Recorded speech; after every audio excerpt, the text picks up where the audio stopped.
Welcome back to Zoology at 180. Today's topic is Mechanism of Breathing from NCERT. As you know, the breathing has two stages, inspiration and expiration. Now, what is inspiration? Inhalation of oxygen into the lungs is called as inspiration.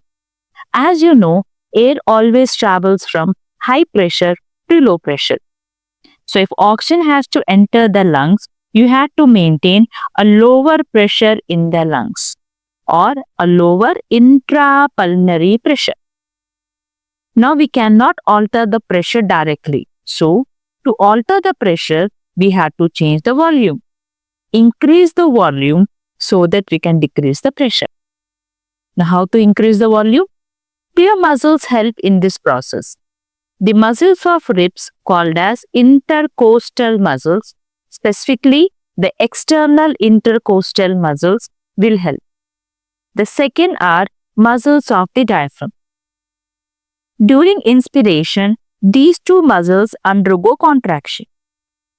Now, this is our normal rib cage and this is a normal diaphragm. When the muscles of the ribs will contract, the rib cage will move forward and upward.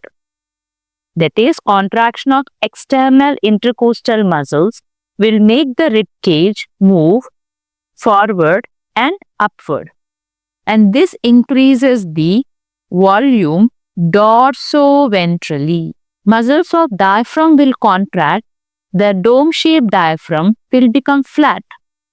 And this will increase the volume anterior-posteriorly. As the volume increases, pressure decreases and O2 enters. So, during inspiration, increase the volume, contract the muscles. The exactly same opposite happens during expiration. In the expiration, the CO2 has to move out from high pressure to low pressure. Same thing, decrease the volume.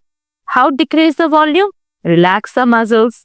As the muscles will relax, now the rib cage will come back to the normal portion and the flat diaphragm will again become dome shape.